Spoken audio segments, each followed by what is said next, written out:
Great, super. Yeah, super. So, yeah, so maybe we should slowly start. So welcome everybody to our panel on surveillance capitalism.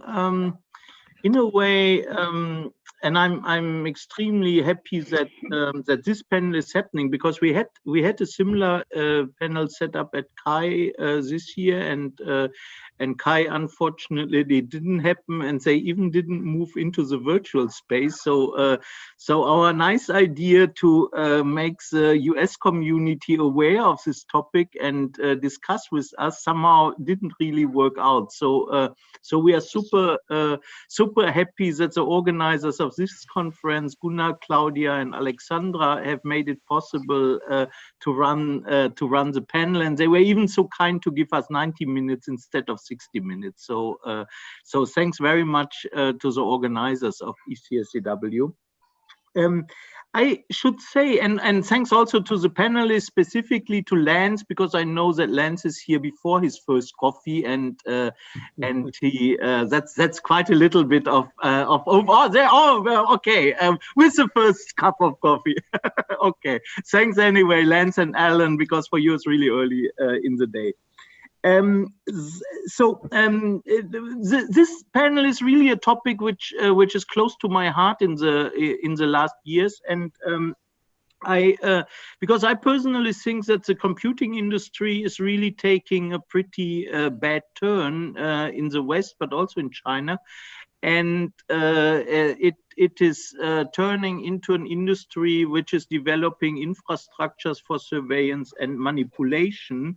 And I think this development is super problematic. It will, from my point of view, destroy liberal democracies as we know them in the West, and it will have a pretty negative impact also on developments in other parts of the world.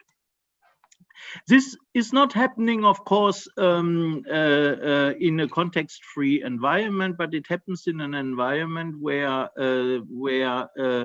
marketing and targeted marketing is a holy grail of capitalist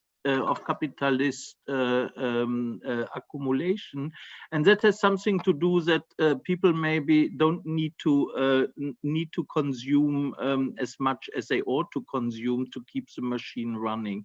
So we are in a really tricky, interesting situation, and to discuss this tricky, interesting situation, I'm extremely proud that I've got some of the most thoughtful and brilliant scholars on this topic here in this panel, and I will briefly introduce them to you, and then each of them will give a 5 minutes max presentation of its point of view. I will start in the order I have asked the people to speak, and I'll start with Alan Warning. Alan is a computer scientist with a degree from Stanford University, who all his professional life was really thriving towards looking at the positive social role of computing in the development of people, their practices, and local communities. And so now he's a professor emeritus of the University of Washington. So so very, very kind. And I can say that without Alan, this panel would not have happened, because Alan is the person who makes makes out of my disorder order in this a little bit also political activity. So thanks for that very much, Alan, anyway. The second scholar I would like to introduce to you is Max Becker. Max Becker is a full professor at the Leibniz University in Hannover. Max comes out of Siegen, and he's maybe in Germany the most interesting legal scholar who is interested in topics of surveillance, of IT law, of privacy, and things like that. So Max, we are extremely happy that you're here and that we will get a legal point of view from you. Third, I'm happy to have Yuuki Hara here. Yuuki is a senior researcher at Hitachi.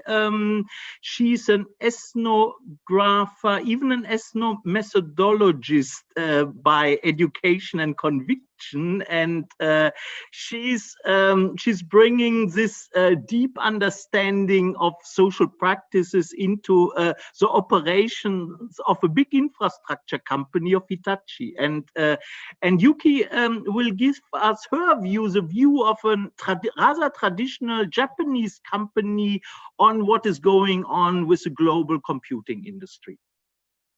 So next will be Jingjing Liu. Jingjing, I know Jingjing since a long time. Jingjing is maybe I could say she's a PhD student in Siegen, but that is not representing her very well.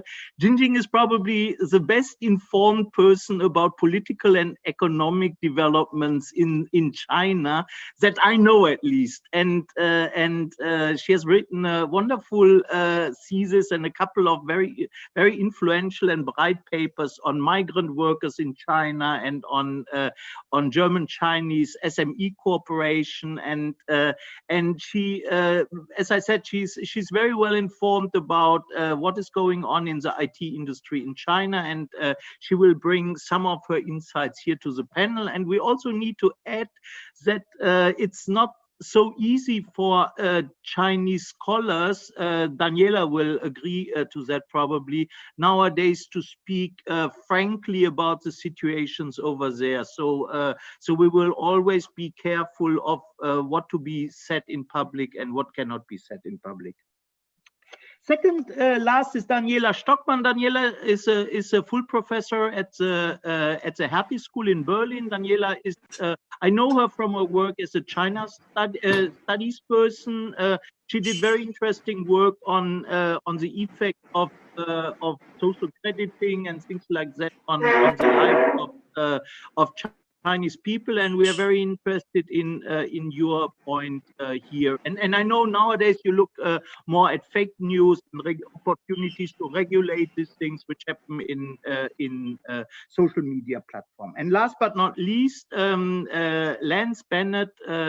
He's maybe the most senior and best established of us all political scientists and communication persons with a strong tendency towards political activism, and we are very proud that you stood up that early to be with us. Thanks, Lance. So we start with Alan. Alan, please give us your view on surveillance capitalism and what can be done. All right, well, thank you. Hello, everyone. So let me share my screen.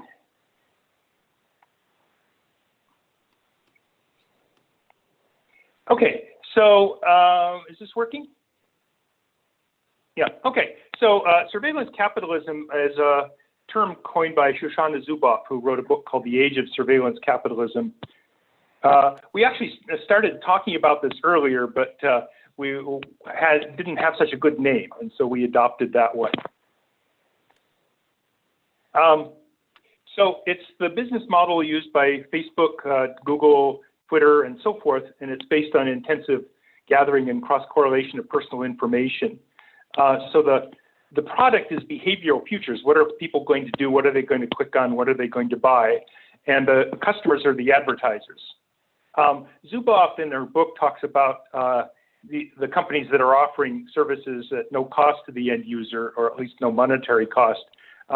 We're broadening it to include companies like Uber and Spotify that charge, but still gather lots of personal information. Spotify is interesting in particular in that it's a Swedish company, so this is not simply a US issue. And they market themselves as selling insights into the emotions of their listeners, based on what music you're listening to. So there are some benefits from this model. We don't want to throw the baby out with the bathwater, as the saying goes. So it enables these corporations to provide services at no monetary charge to billions of people, literally. And there's a whole range of dazzling technology developments. But there's a very dark side. And I've listed this whole set of things. And I think I'm going to not go through every single one, but I'm going to let them come up in the panel. But basically, we're supporting surveillance by corporations in the state, undermining the basis of democracy, encouraging consumerism and overconsumption, a whole list of things. Okay. So we, of course, need to connect with the pandemic. So there are, again, some benefits in terms of tools that avoid social isolation, that allow us to remain employed, connected, and so forth. I think as a prediction, though, the technology companies are going to use the pandemic to shore up their reputations. They were starting to take a big hit, but we're seeing lots of cases of trying to put a positive spin on it. One interesting one in particular is regarding cell phone tracking data. So there are these tracking apps that get, or tracking APIs that get inserted in lots of things on your phones. And it's really rather disturbing because we don't usually consent to this. It just happens. But I see these deployed as, look at this really interesting data from all the college students who are at Fort Lauderdale, and look where they went, as opposed to look at all these people who are being tracked that didn't know they were being tracked. We'll also probably be talking about the misinformation that comes from Facebook and other sources, and there's of course a pandemic of misinformation going on as well. So what to be doing? I think the steps toward the solutions, I think, need to include education, regulation, and even resistance. This is going to be a familiar theme to ECSCW folks. We want to do this kind of co-design of both technology and regulation. So rather than just seeing regulation as catching up, we might design the technology at the same time as regulation. For example, APIs that allow multiple social media services to interoperate, along with true data portability, where you can pick up and move to somebody else. Another purpose of regulation is to challenge the business model, the surveillance capitalism business model. So lessen the worst aspects of the economic incentives, and also foster alternate models such as nonprofits, a publicly supported version in some cases, and so forth. Europe seems like a good place to start. It's going to be much harder to do that in the US. Okay, so last thing I want to mention is, are we talking about this enough in PI and CSCW? And the answer is, I think, no, there's this deafening silence. Well, why is this hard? So the easy answer is money, but it's not just that. Our communities are deeply engaged with these companies. The fruits of human-computer interaction research play a fundamental role in developing the systems that Facebook and so forth are using. Their researchers are integral parts of our community. They serve on the program committees, referee papers, write important articles. For university faculty, we get money, internships for students, jobs, and so forth. Just for myself, for example, 3 of my PhD graduates have worked at Google, one at Facebook, one at Amazon, one at Microsoft Research. So that it's not just, and I've gotten grants from Google. So, but it's not just the money. It's really a whole network of social ties. But these discussions are essential. As Volker mentioned, we tried to put this CHI 2020 panel together. And we tried to set the stage with this subtitle, Civil Conversation Around a Difficult Topic. We didn't get any panelists from the companies, though. They were all academics and somebody from Mozilla, so that is hard to do. What I hope is that we can enlist at least some of the researchers and developers as allies in addressing these problems, rather than just saying, you're doing something wrong. I think companies like Google and Facebook can be remade. They're going to be way less profitable and smaller. But for example, Google could be more like it was before surveillance capitalism and offering search services for a fee. And I'm hoping, I don't think the stockholders are going to go for this, but I'm hoping a lot of the rank and file folks can say, we agree, we got to do something about that, and we'll help from the inside. So that's my presentation. Thank you.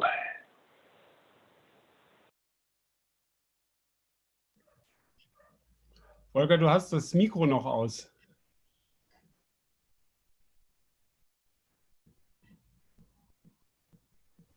Sorry for that. Thanks, Ellen, very much for your kind presentation and interesting. Are there very quick questions or remarks following up on Ellen? If not so, I would like to ask Max Becker to give us his perspective from a German European legal scholar. Please, Max. I'll have to share my screen. Wait a minute. Here we go. Does this work? Yes. Okay, great. Yeah, thank you very much for inviting me to this panel. And I like to. It's more like an introduction in the legal environment, or what I'm gonna do. And we can go into the details later. I'm not an expert in US law, but I think it's important to see the difference between the US and the EU system here, the legal system, because surveillance capitalism originates from US companies and is closely entangled with the US legal system. So it's important to see some of these differences. First, in the USA, privacy is mainly protected via tort law, the so-called four torts, which has nothing to do with data protection law. And there's no comprehensive data protection law in the United States, as far as I know. There are only state laws. Some of them are rather strict, like the Californian CCPA or the Illinois Biometric Information Privacy Act.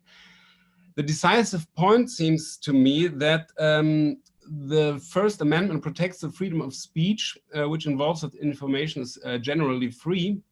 And once information has been disseminated, it must be not withheld by anyone. And against this background, data protection law is seen as a potential restriction on the freedom of speech. And therefore, some lawyers understand it as a right to have the government stop you from speaking about me, or the European right to be forgotten in the GDPR was deemed to be the biggest threat to free speech on the internet.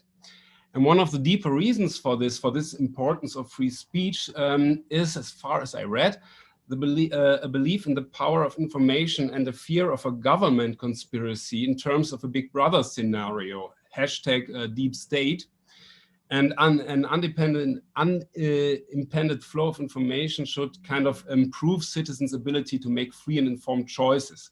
Now, to European eyes, data privacy is closely connected to human dignity, and therefore also protected by special fundamental rights, and freedom of speech is regulated much narrower and with more specialized rights. And this freedom of information in the US, combined with a very liberal contract law, seems to be the fertile ground for surveillance capitalism.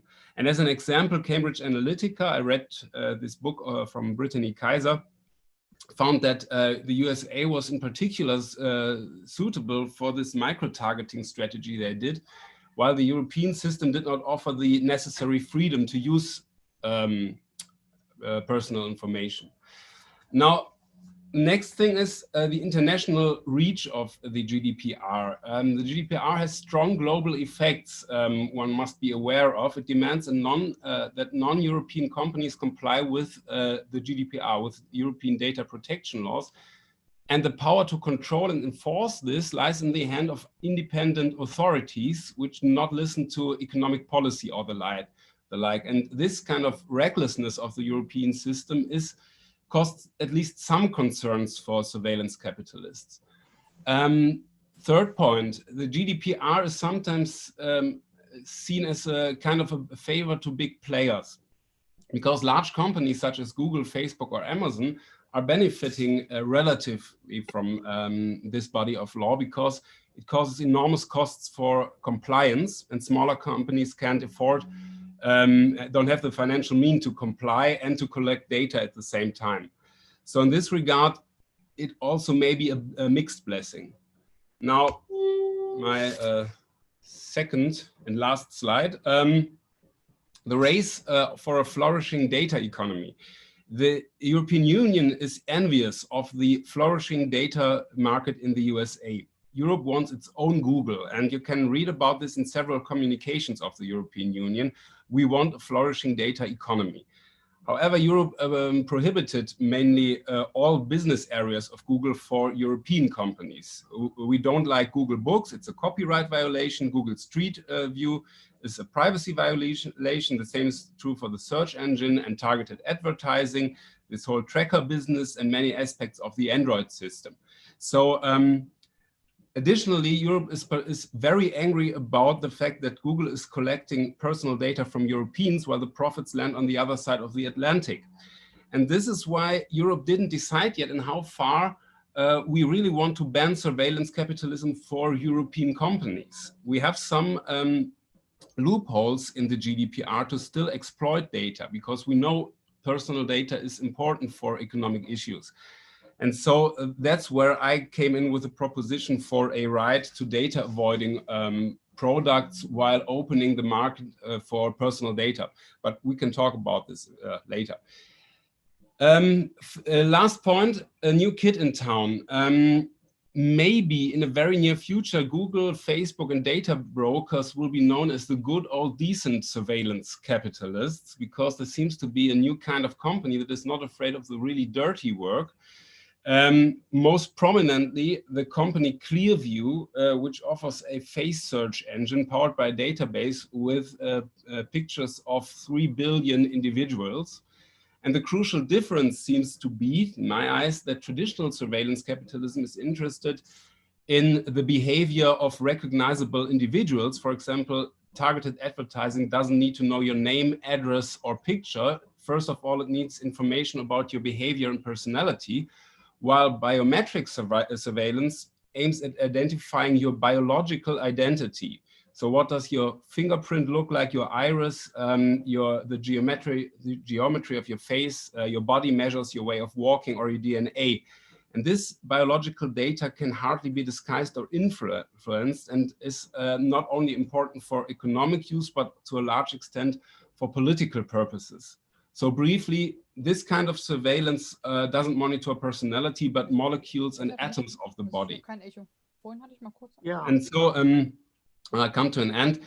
Amazon and Google seem to have stepped back from this kind of business because of ethical concerns, while Clearview is offering its services to countries with clear human rights violations, or for private companies and candidates running for And so the legal problem, and that's it, seems that facial recognition serves the same interests like video surveillance, and which is permitted for authorities like the police or intelligence agencies. And so this is on one line, video surveillance and facial recognition. So it's hard to separate these two.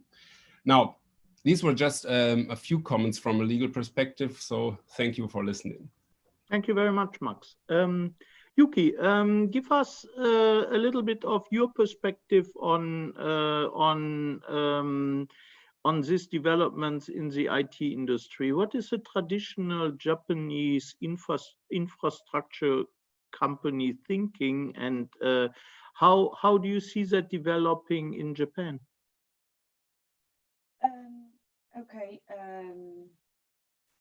Well, in Japan, especially manufacturing company, do you need to show the slide, or just answer please. the question? Please, Okay. please, Okay. please. Okay.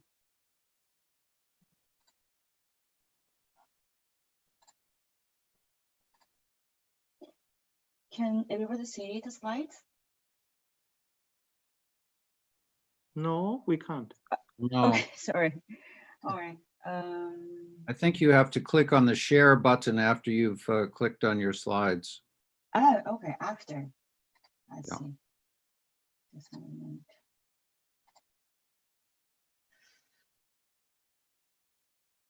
First hit share screen at the bottom, then Yes. highlight your slides, And then Okay. click share. I think it's in the right lower corner. Like this. Can you see it? No. Okay, no. Okay, just let me do it Why, again. why don't you make your arguments without sharing the slide, Yuki? Okay. Just a minute. Okay, Sorry, maybe this is- Yuuki, I can share the slides for you if you like. We Okay, have the thanks backup so slides. much. Thanks so much. Okay, let me just briefly pick the slides. Maybe you can begin already and then I. Okay, so hello, I just gonna start conversation. So hello, my name is Yuuki Hara from Hitachi. I'm a scientific researcher in Hitachi. And then, so actually Hitachi has a really huge domain of the businesses, including from like mobility, like smart life, industry domain, energy, IT system. And like for each domain, we develop hardware such as machinery and software such as IT systems and so on. And as for the data, we acquire the data regarding, maybe I should see the slide, but it's not Okay, I seen, can right? start now. Just a second. Oh, can you see the slide? Can you Yeah, show now it? we have it. Thanks, Claudia. Okay, Can you see that? thanks. Okay, so yes, Okay. I see that. So please turn to the next, and then also next, Yeah. and then next slide, please. Okay. This one? Okay. Yes, thank you. And then as our approach to data-driven businesses is we acquire data such as operational technology, information technology, and the product related to data. And then our approach to data-driven business can be explained as we extract the data from physical spaces, I mean like real world, and such as operation technology and product-related data. And we evaluate and simulate the data as cyberspaces, such as like digital twin.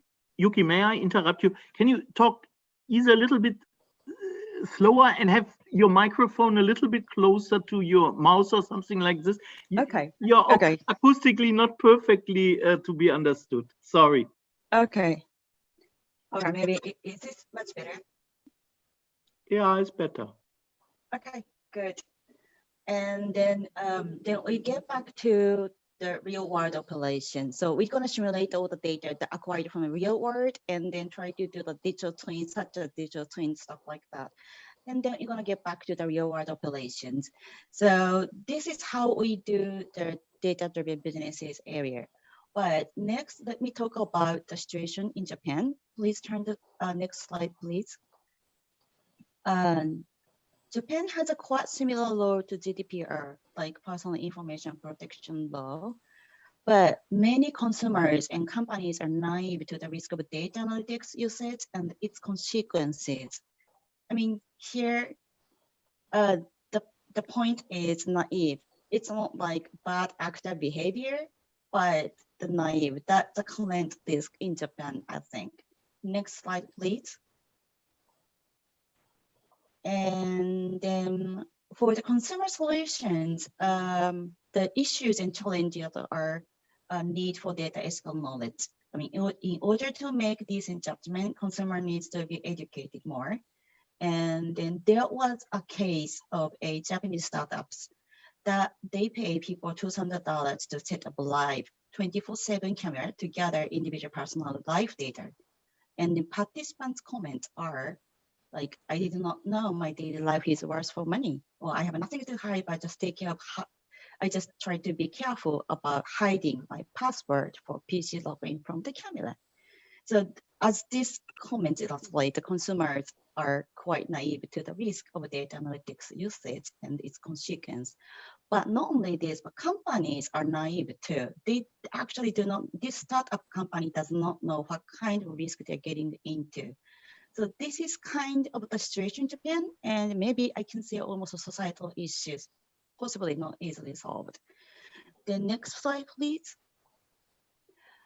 And then for the workplace solutions, there's 4 different issues in the workplace, Hitachi gathers data to analyze best practice of operations. But for one, worker does not like to provide their data because they're very afraid of being used against them. So for example, like power control room operations, the operator's expertise knowledge is digitalized. They're gonna think like, do we lose our job or do we lose power or something? And they're quite keen to how digitalization is going to shift the societal order of their workplace. And the second one is actually the worker on site knows the limitation of data analytics. So it's pretty much like, can we really trust the result of the data analytics? For example, like predictive maintenance system for train vehicle maintenance. Like what if we're gonna replace a part and as the system suggested, but the parts would not break. And at the end, we're gonna end it up with like costing much more money. And who is going to take responsibility for that? That kind of thing is like, all these tools are trust type of issues for data analytics. And next slide, please. Other challenges are we need to design balance between data provider and design user, meaning who is winning in data analytics solution world. The most likely, the winner is data user and the loser is data provider. Most likely. Maybe I shouldn't say that, but but that is not right. I mean, if we would like to have a sustainable business services, we have to have a balance. So we have to design the balance. That's a really important, difficult agenda, but really important. And lastly, what most of our client does not realize is, this is really important, but designing the goal of data analytics and AI solutions is the most critical process when designing a solution. So, I mean, I have seen a lot of cases like the project that does not spend enough time to consider the goals and aim of the data analytics solution. Most likely, they ended up unsuccessfully. I have seen that quite a lot. So it's very important, but it's challenging. And lastly, please go to the next slide. I would like to share one case that's possibly we should, that is one of the like direction for how do we apply the data analytics businesses. This is like one of the examples we have developed, but this is about visualization of a crowdedness of the stations. But as you can see that we draw the personal data from the analysis and only focusing on parameters that are useful for understanding passenger flow and crowdedness in order to achieve the better passenger guidance. So the point is, how can we select the right technology or data analytics technology or algorithm to actually achieve the needs of the consumer and the business stakeholder, but at the same time protect the consumer's privacy and then their rights.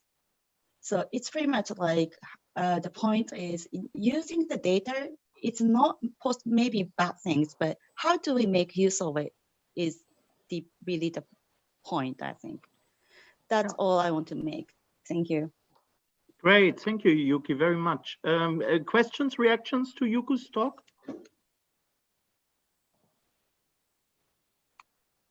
If not so, then I would like Daniela Stockmann to introduce us to her work. Daniela, please. Sure. I hope we're not skipping Jingjing. Oh, Jingjing. Oh, yeah. Sorry. Yeah. If, maybe you start and then Jingjing.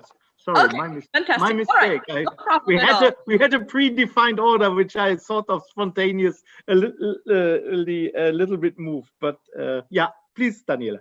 Okay, great. Can everybody see my screen? Yeah. Work. Okay, fantastic. So, so as Volker mentioned, my previous work has been on China, but more recently, because I've been working a lot on censorship in China, and especially how the Chinese state manages content on social media, I've become very interested in what is happening in Europe, because currently the European Union is making key decisions about where Europe will be heading in terms of governing social media platforms and regulating its content.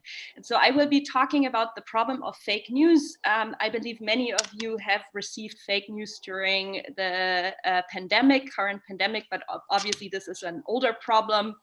And many of you have also received fake news in the context of elections. And so the question is for this panel, of course, where is the relationship to the business model? And so, currently in the public discussion, political motivations are usually stressed. So here you see an example from Germany of a clear case in which fake news was produced by RT and Sputnik, which are Russian sources, and then spread via social media. It's the story here on the right side. You see about a 13-year-old German-Russian girl that was supposedly being raped by refugees in Germany. And this led to Russian Foreign Minister Lavrov here on the left side, accusing the German authorities of concealing the case. And then 700 people demonstrated in front of the German Chancellery. So this is clear evidence of one of those stories that where we can identify and tie back to a Russian source. But when you look into fake news, actually you'll find out that political motivations don't produce the majority of fake news. Most fake news on social media are actually produced for financial motivations. Here you have some examples from the 2016 US elections, produced by some teenagers out of Macedonia, that created websites with names like usconservativetoday.com or usadailypolitics.com, and they posted false stories with headlines such as Hillary Clinton in 2013. I would like to see people like Donald Trump run for office. They're honest and can't be bought. Later on, these Macedonian teenagers were asked, why are your fake news stories predominantly pro-Trump? And then one of them said, and I quote, "People in America prefer to read news about Trump. That's why there is a political bias in our fake news," but they had no political motivations whatsoever. And the reason why, the reason why how these financial motivations are tied to the business model is often the link is often being made via a clickbait phenomenon. Perhaps you have heard about this term before.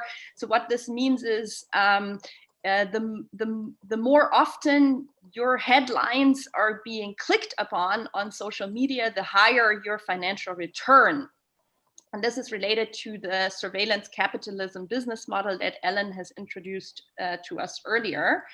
There is a so there's a link here in terms of making users very curious about headlines by producing outrageous headlines and unlikely news stories that then lead to users to click on those news. And even if they later find out that the news were fake, they have already, by clicking on the story, they have already contributed to the financial return of the producer. And so more recently, there has been some discussion about alternatives to the business model here. So the predominant business model currently is, of course, an advertised-based business model. US Senator Elizabeth Warren has been talking about breaking up platforms and to use antitrust law in order to deal with this case. I would say that breaking up platforms is is of course not really producing a business alternative, but is of course also a regulatory approach towards dealing with perhaps the possibility of news spreading, not only, let's say, amongst Facebook, but then also being tied to WhatsApp and Instagram, so sort of stopping information flows. But I see some limitations here. In Europe, the prescription-based model is often used as an alternative. So Margaret Vestager, she has been discussing the prescription-based model as a major alternative. One of the biggest disadvantages of this model is that it will lead to inequalities amongst users. So oftentimes opponents of this model argue that it favors people who have the financial capacity to pay subscriptions, and those people who have less financial capacity and are poorer essentially are those that then can no longer use the kinds of services offered by social media platforms. Landwehr, Borning, and Wulf, they have published a paper that I can highly recommend that also discuss two alternatives. One of them is the idea of building cooperatives for platforms. So, so here the idea is that users, as a user, you also become an owner of the platform itself. One of the difficulty in terms of implementing this idea is that it's quite unclear what executive powers the owners or users would have once they have made a decision and other stakeholders, such as, for example, the developers, would not like to implement those decisions. So it's quite unclear what the power dynamics would be here in place. Then another alternative that is oftentimes being discussed is a Wikipedia-like donation-based business model. So as you all know, on Wikipedia, users contribute content freely, and they also edit content themselves on the platform, and the entire platform is being sustained by donations. Here, the biggest disadvantage of this model is, of course, that if you don't find any donors for your idea, or not enough, if you can't crowdsource and find enough donations, then of course you're unable to found your innovation or your product. So, so I have recently come across another idea which I find very interesting as a basis for discussion. It's not yet another idea about how to build business models that are that provide an alternative to the advertising-based business model, but it's the idea of a regulatory sandbox. So what that means is that, for example, in the European Union would create a space for experimentation where companies can test out new products based on new business models within a new regulatory space that is somewhat that provides more liberties, let's put it this way, than they would face under current regulatory conditions. And I personally, going back to my China expertise, I find that a very promising expertise, because that's exactly how China has been pushing not only market innovation, but also digital innovations by allowing companies to experiment with new products and create sort of these special zones or spaces that then enable experimentation and the creation of new ideas. My personal thinking is that we do need more ideas for alternative business models, and you can follow me and my students regarding how our conversation is going online at digitalservicesact.eu. Thank you. Dani, thank you very much. Are there reactions, questions to what Daniela said?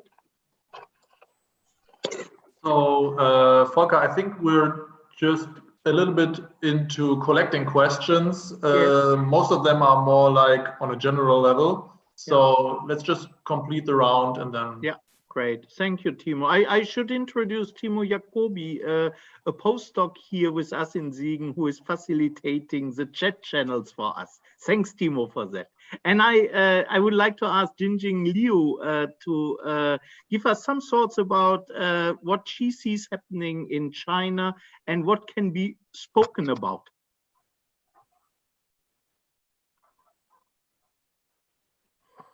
Please, Jingjing, you're muted. You need to unmute. There's a button in the left lower corner. Yeah. Yeah.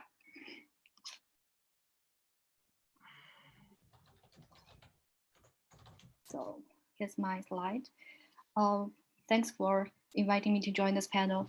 And my topic for today is about China from the internet censor to surveillance mercantilism. The theory of surveillance capitalism can be seen as a description of the social and economic impacts of big data by Professor Shoshana Zuboff from the perspective of critic of political economics. But China has been regarded as a country of socialism in politics, but marketism in economy.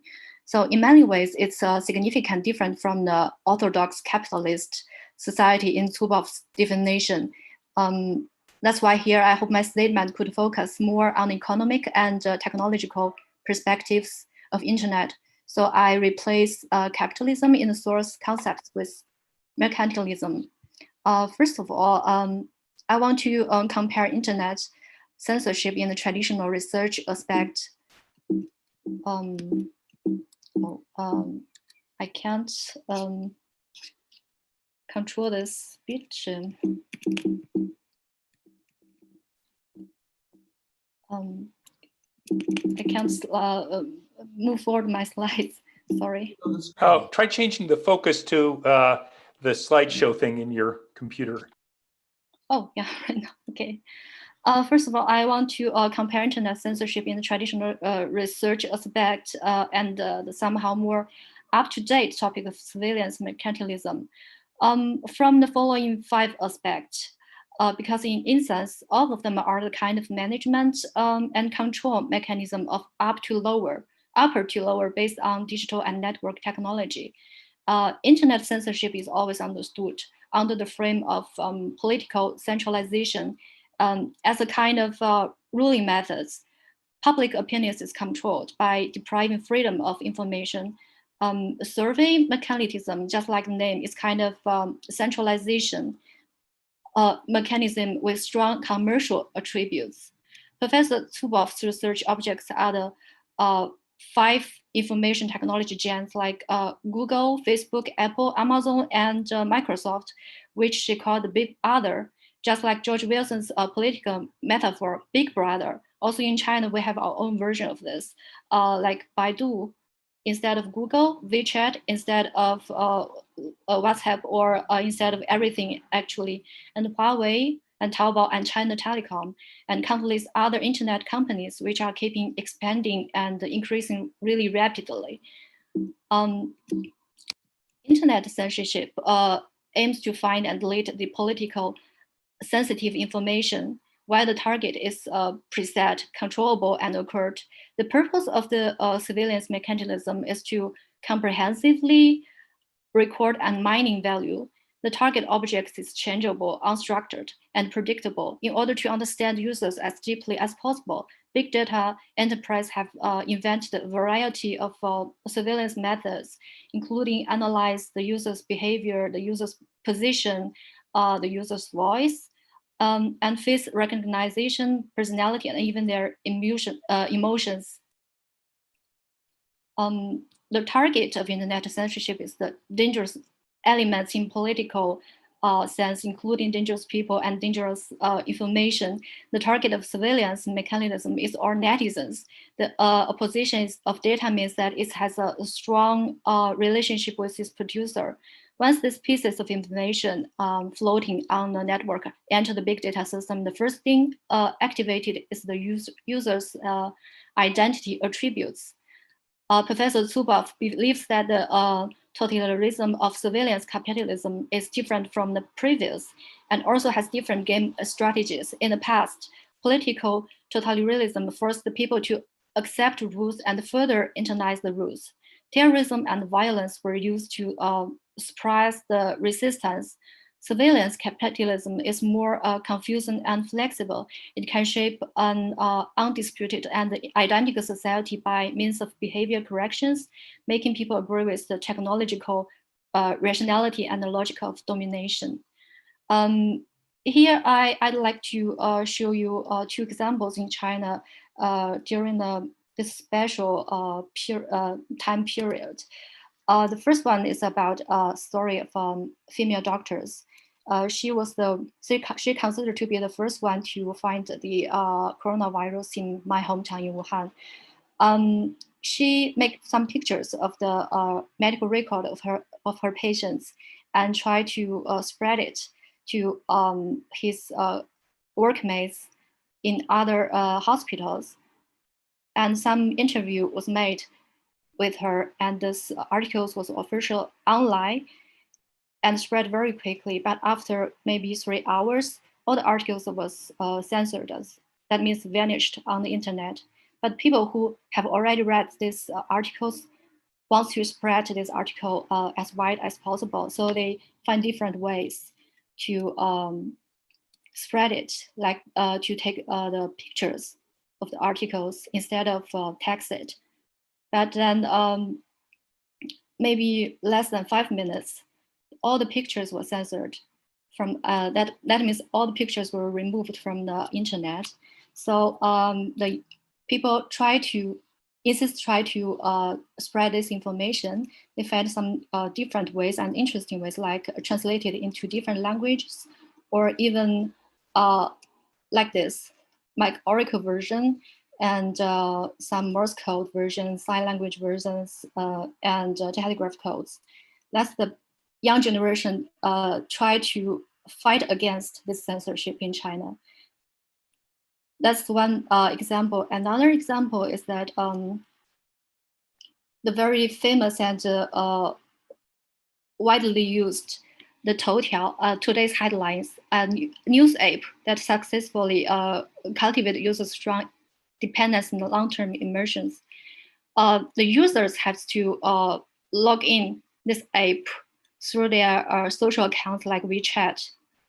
That's comparable with WhatsApp or Facebook in European world, USA, which authorized Toutiao to access them and mine personal information as well as social network records, exchange data privacy for more free personalized services.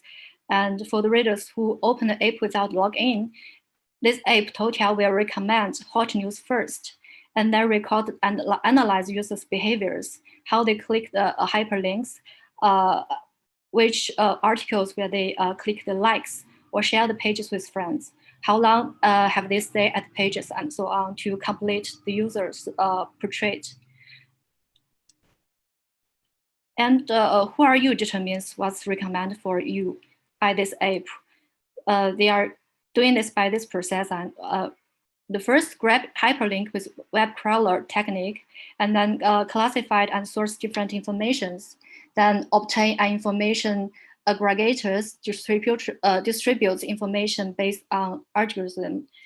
At present in China, the research on Toutiao shows trends of polarization, information customization, or information narrowing, users' voluntary or users' addictions. Obviously, from Professor Zuboff have a very strong critical attitude towards the rapid development of digital technology. She believes that the high-tech companies like this app Toutiao repeatedly emphasize efficiency, function, and convenience, on which the user attention would only be focused. All of above allow users to willingly give up their digital privacy in order to enjoy the dividend of technology. But I think it's also very important to discuss if it's possible to provide a personalized consulting service for users without knowing them. That's for my presentation. Thank you. Thank you, Jingjing, very much. Are there questions, comments, remarks directly? If not, I would like Lance to give us a little bit of his thoughts, maybe summing up already a little bit what he has heard, and yeah, Lance, please. Sure. Hello, everybody from wherever you are in the world. It's nice to virtually be here. Sorry we can't meet in person. That's always somehow special, but we try to make this format work. In summary, it's a very interesting panel. I want to say thank you to everyone for your perspectives. I've learned a lot, and I guess what I am most concerned about is that the problems, and I think those problems are well presented by Marvin and Alan and Volker in their paper, The High Cost of Free Services. But my sense is that this long list of problems are very diverse, and that there's no single policy solution that seems to cover them all. So I guess what I would like to see us do in a kind of our next stage of thinking about all of this is to think about a sort of multiple solutions that would involve education, that would involve political movement, and understanding how to organize political movements in different countries with different political and legal systems.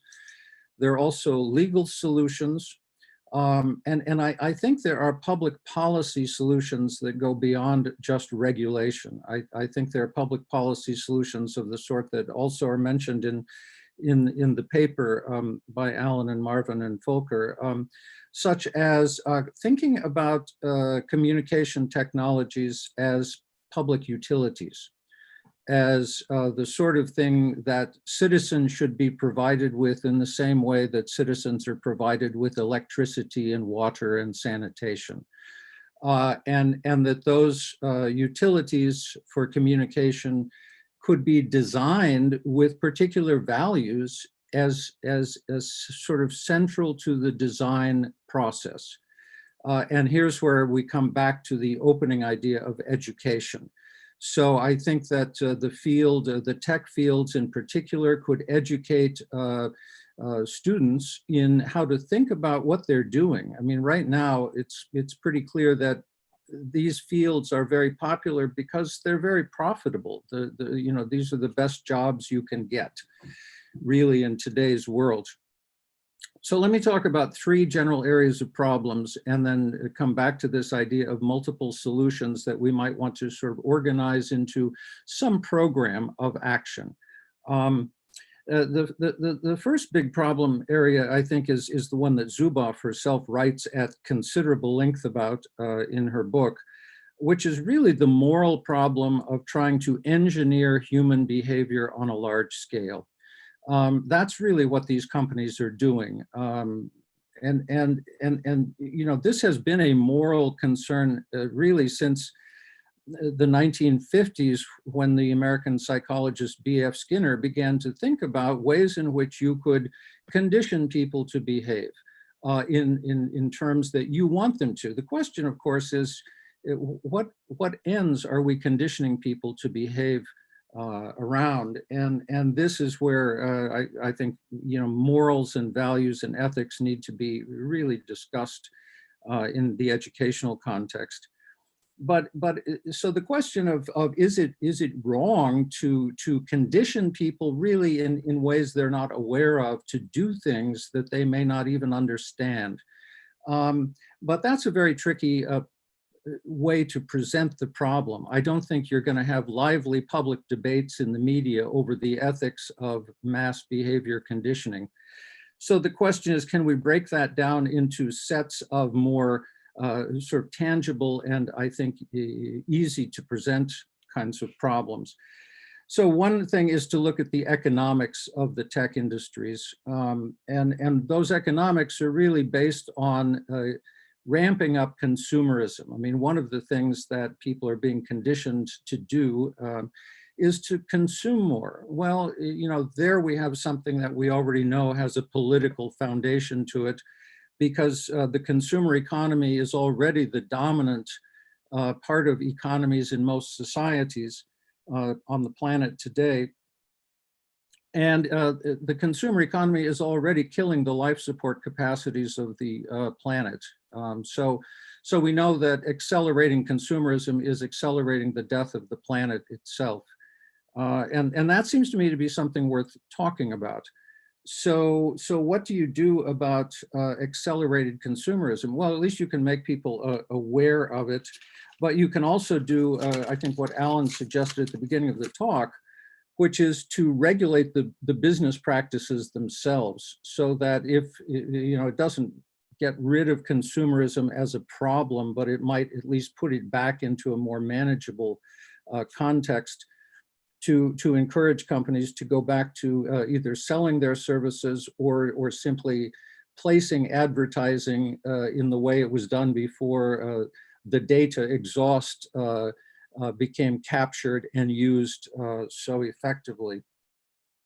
So the second thing, so there's one whole cluster of issues there that involve the economics, the business model, and consumerism, and really the quality of life on the planet. And there are other environmental impacts of technology, as you all know, server farms and cloud computing and all of those things are represented often as being virtual and green, but in fact, we know they're not. So let me look at one other area, and then I'll wind down and open for questions. The other area is that people are, behavioral engineering is being directed at political behavior in some of the ways that Danny just presented with fake news and so on. But I think that the bigger problem with the political uses of these technologies is that they are driving our public communication underground. They're making much of our political discourse invisible to publics.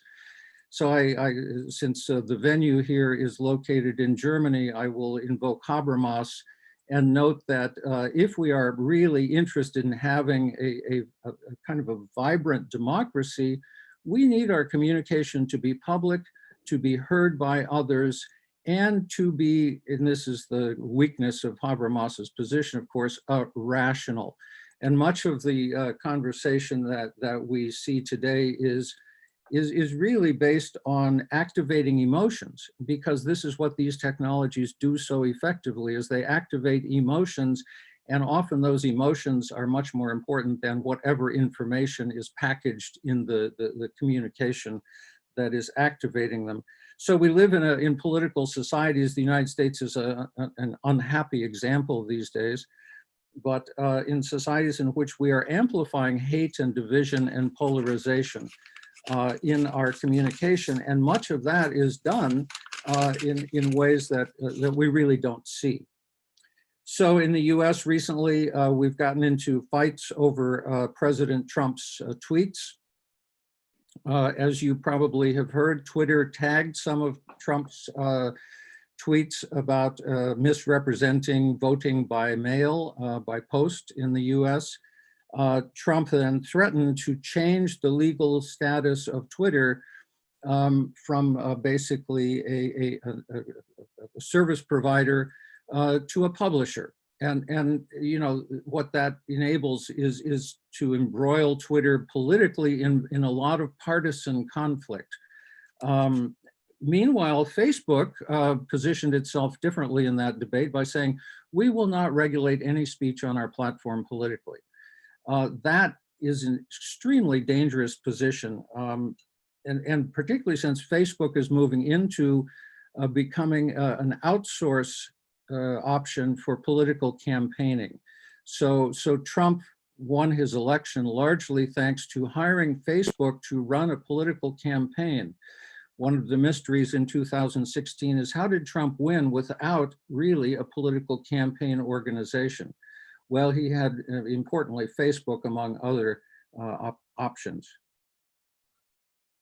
Thank you very much. Yeah, can I just suggest two quick please. ideas here? 2 more points and then we open the floor. Right.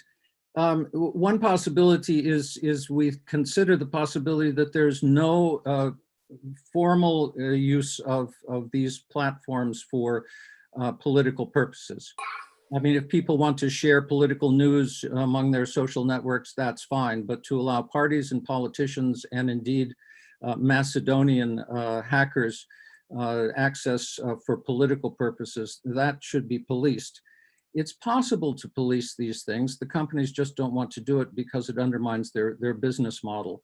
So a study that might be of interest in Germany is that in a sample of some 80,000 Facebook accounts for the AfD, the Alternative for Deutschland, something like 40% of those accounts were fake accounts. They were bought and managed by some communication management company somewhere in the world on behalf of the AfD. Now, if a group of my colleagues at George Washington University could detect this, I'm pretty sure that Facebook could have detected it as well. So we can simply require that this kind of monitoring of accounts and their authenticity would happen.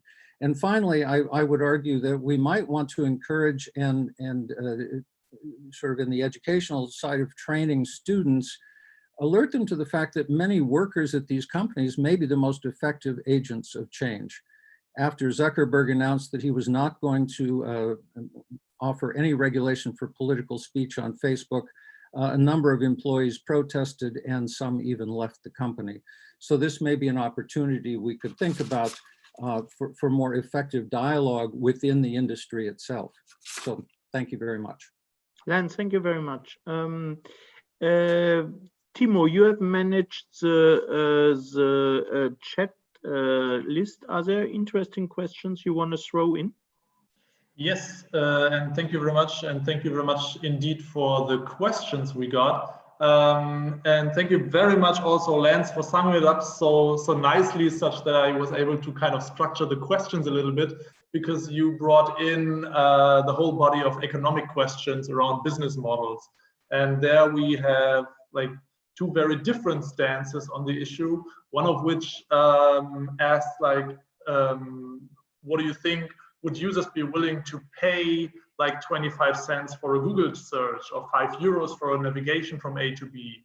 And if not, how should such services be provided and developed in the long term?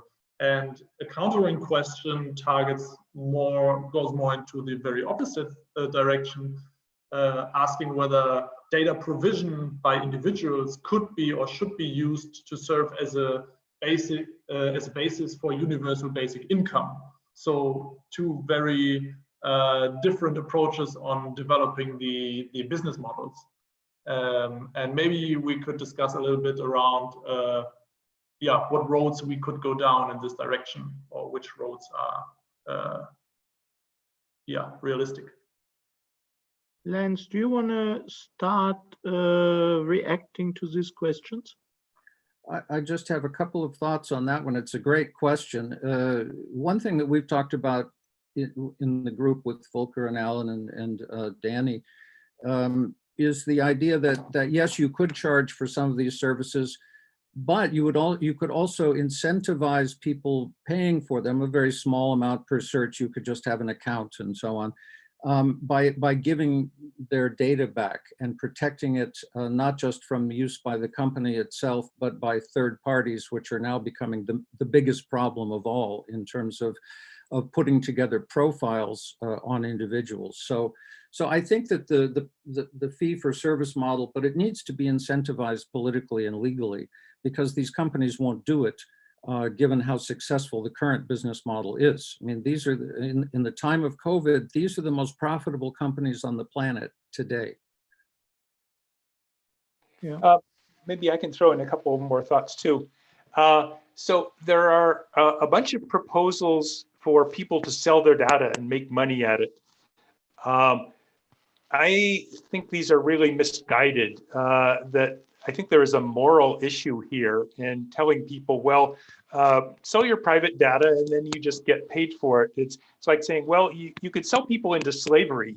It's just, that's pretty extreme, but it's just the wrong approach. regarding what Lance just said, and Danny also about subscription-based models, it's true. It's really hard to get people to pay for something you can get for free. So having advertising-supported services, but where the advertising is not targeted in the same way, like DuckDuckGo is one possibility. And then I think we just need to open things up. In Seattle, there's a thing called democracy vouchers, where I get 4 $25 coupons I can give to political candidates for their campaign. And suppose you had, social media vouchers or search vouchers or something like that.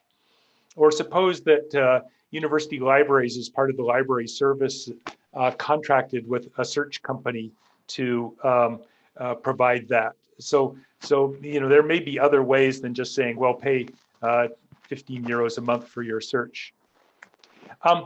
If I can throw one other thing in, I admit this is completely messing up the question order, but I saw a question a while ago of why did you have such a leftist title for this panel? And let me address that one. So we actually tried to have a very neutral sounding title for our Chi panel. And the reviewers came back and said, gee, the topic, the substance of this proposal is really interesting, but we had no idea what you're talking about from the title and nobody's going to show up. With this title, people know what we're talking about at least.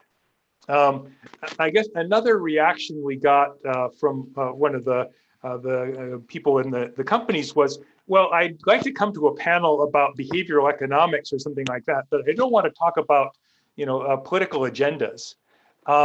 But the problem is this is a moral and a political question. It's not just a question of behavioral economics. So that's why the title is the way it is. Yeah, I would like to bring up another issue. So far, we have spoken about the use of the data accumulated in these platforms for political or economic purposes, but there is also the dimension that state security is accessing this data and somehow exercising another level of control and potential manipulation or manipulative forces on people living in countries. Jingjing, one of the ways, which is not even state security, but general use of data from platforms by the government, and Dani, I know you worked about it too. Can you comment a little bit on the social crediting points in China and how they relate to the platform economy over there?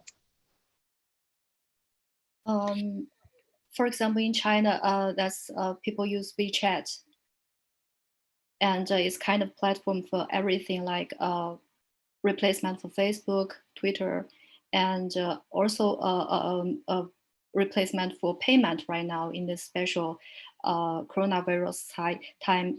And I think the people have no any other choice to use other apps or use other ways to enter, for example, a shop or a supermarket, or go get on the bus in this very special time, because everyone has to be treated because of this disease.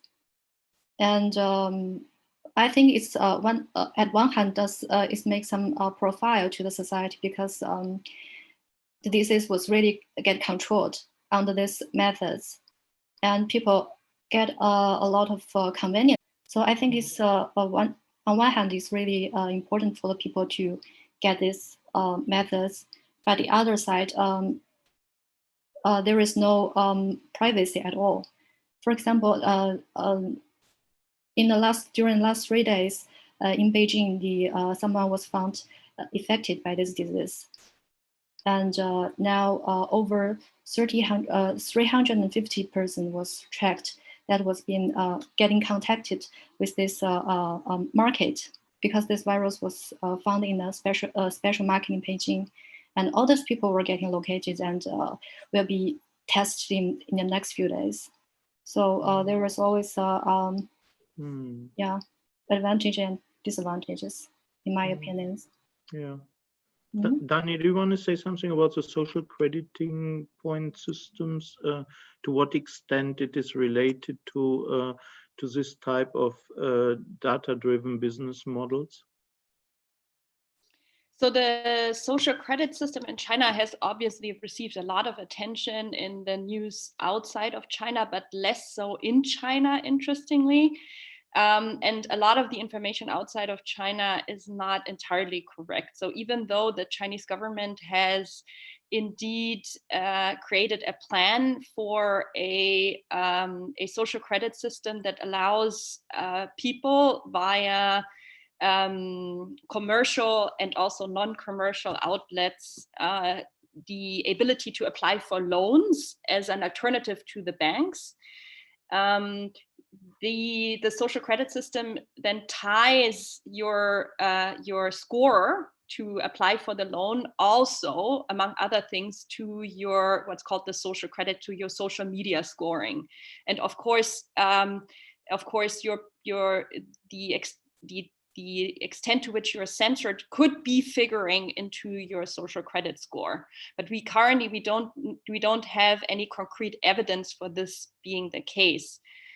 There is currently, when you look at the social credit system in practice, even though the government obviously intends to create a national system, in practice there are eight commercial experiments out there, and Sesame Credit by Alibaba is the one that is mostly used, the most widespread. And currently, according to developers in China, it's impossible to merge these eight different types of data with each other. So at the moment, this idea of the big brother vision of China, of the big brother, the central government being able to check everything I don't see this happening right now, although of course Beijing is very much aware of the problem and is also dealing with it. But at the moment, even though I agree with Jingjing, there's of course a lot less privacy protection in China, individual privacy protection, but in practice the way it plays out is very much fragmented. So it's very much depending on where you're located inside China and what kind of system. So for example, the social credit system in China is currently still voluntary.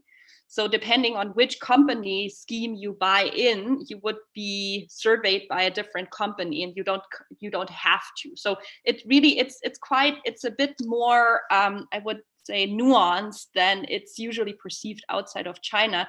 But of course, compared to Europe, certainly, Max has been talking about GDPR. Of course, individual users in China are not protected by a rule of law system, and also have much less security in terms of the implications. And I think Jingjing also pointed to a very important other aspect of this. So I've done research on Chinese users and how Chinese users, for example, see the social credit system. And so to my great surprise, actually, Chinese users are much more supportive than I would have thought of the system, and we're looking into why. And our current best response is that convenience trumps privacy. And I wonder whether also Yuuki perhaps can talk about that relationship between convenience and privacy. But Chinese users are no different, I would say, than American users or European users. That oftentimes, when you're faced to make a decision either to protect your privacy or to go for the most convenient solution, in practice, users tend to go for the most convenient solution. So if you don't have a state regulatory system that sort of protects people's privacies, I think the natural user tendency will usually go for convenience. Well, that is a little bit questionable. I'm not so sure that whether Chinese environment is completely comparable to Western. But I have another issue, Dani. If we look at the complexity of data which go into the social crediting from a CSCW point of view, we would very much doubt that the credits which are calculated finally would be very valuable, because they would be probably arbitrarily coming together from different sources. They cannot be, you know, the results will not always be meaningful. And do we know something about the way how the surfacing of this data in government action or in regulatory action, how that is playing out in these 8 example cases you spoke about? Do we know how they work, how they function? So that's an excellent question. I don't know of any research that reverse engineers the algorithms. So we don't know very much about how the social credit scores are calculated, despite some general information provided, let's say for Sesame Credit, but we know what users make of it. And so Chinese users perceive these systems as much more easy sources to obtain loans compared to traditional banks. And this, of course, has huge implications, because then these companies, especially Alibaba, but also Jingjing mentioned, WeChat is, of course, run by Tencent. These companies start to function as an alternative to mostly state-owned banks in China. That gives them an enormous power, financial power as well. Interesting. Yeah. Volker, we have a couple of more questions, and having one eye on the clock, we see we have only 5 minutes left. Yeah. So we have like 2 interconnected questions that also touch a little bit on what you were saying, maybe with regard to accountability and transparency of the calculation in this regard to the social crediting system. And one, let's say, participant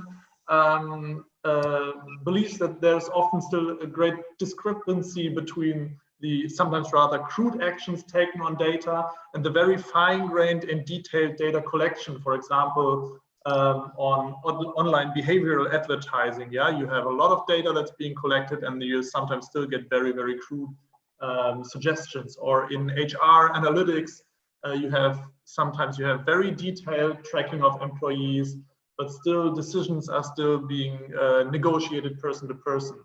So the level of data that's being collected and the outcomes that are being calculated for this person has kind of a mismatch.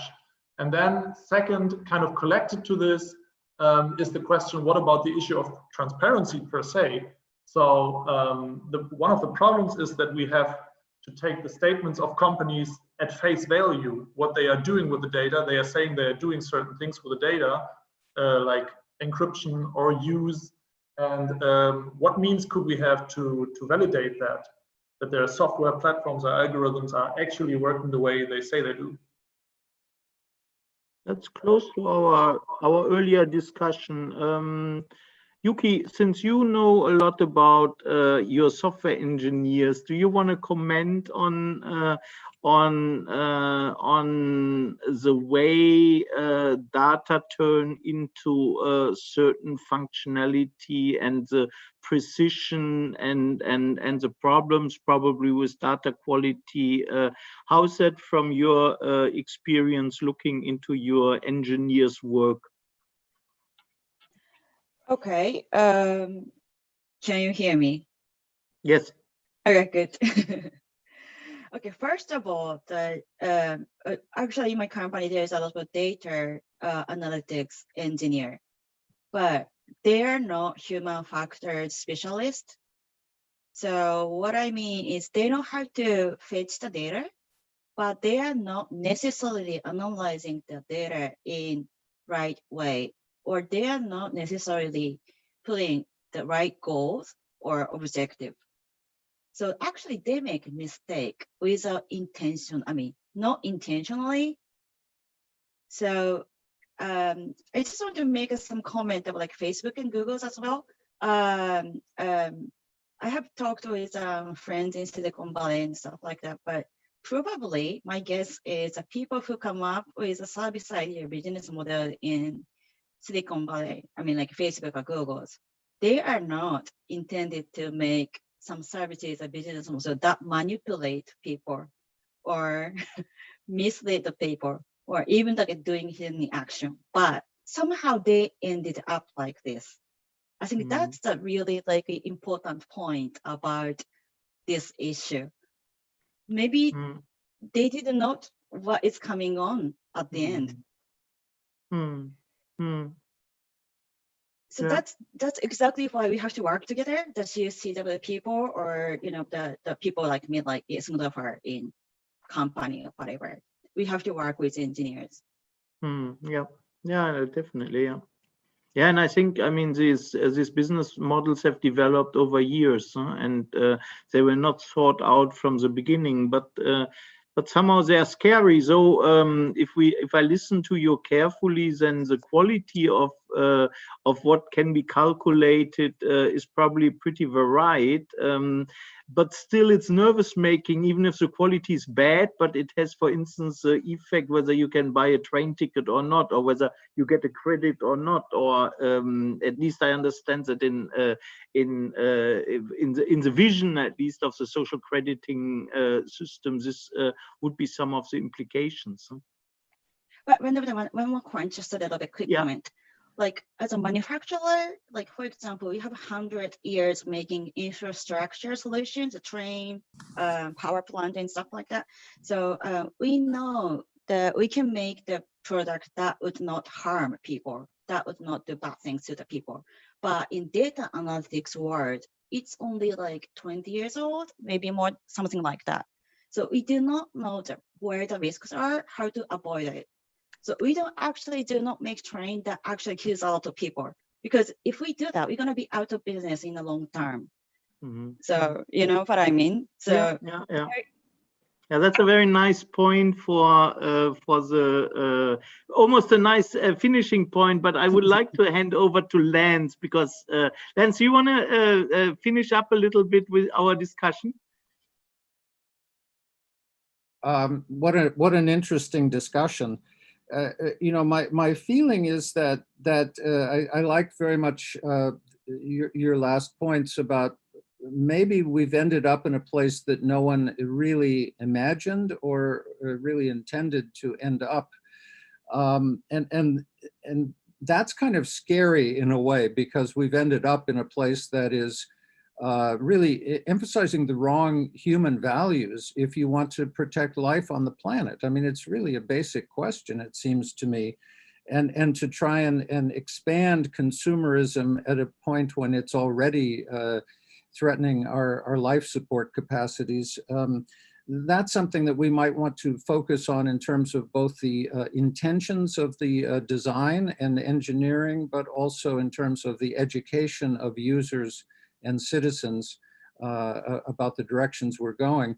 But it seems to me that while there are lots of schemes that would make a difference, such as allowing you to buy back your data and prevent your data from being used, which would create, if we educate people in terms of the value of that and the price that they might want to pay for that, which could be regulated, of course. We don't need to let the market establish these values.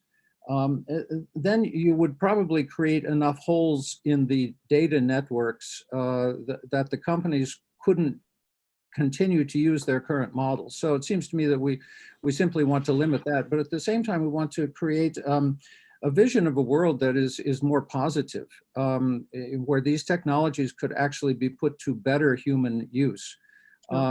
So it seems to me that COVID is an interesting moment in history where the economy is not going to recover, and it's not going to recover in particularly important ways.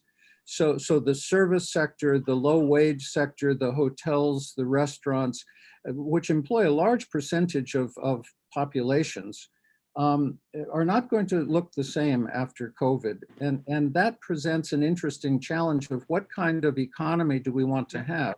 Yeah. And I think we want to have an economy that invests more in social services, housing, health, of course, and other features. So we might want to also think about a positive model to communicate in this time of opportunity. Yeah, Lance, thank you very much. Thank you everybody for this really thoughtful, very interesting topic. It was very, very nice discussion. And I think the theme of this panel will stay with us because there is, from my point of view, from the activist point of view of me, there is really something to be done to maintain, as you finished, Lance, a sort of convivial, human-centered, acceptable, normatively acceptable society. Thank you all for staying with us up to the very end, waking up early, staying long with us. Thank you very much, and see you very soon. And I hope we will have a time coming up soon where we will sit together and have a beer and go on with this discussion. Thank you very much. Thank you, Volker, and thanks all panel participants. It is time for a short break. Just to make sure that we run the conference on time and have everything set up for the later sessions, we would please ask you to come back in 5 minutes, if possible, for the second papers and notes session. And then we will go from there. Thank you again. Thank you. Thank you, Alexandra. Thank you. Thank you. Bye. Bye. Bye-bye. Bye. Thank you.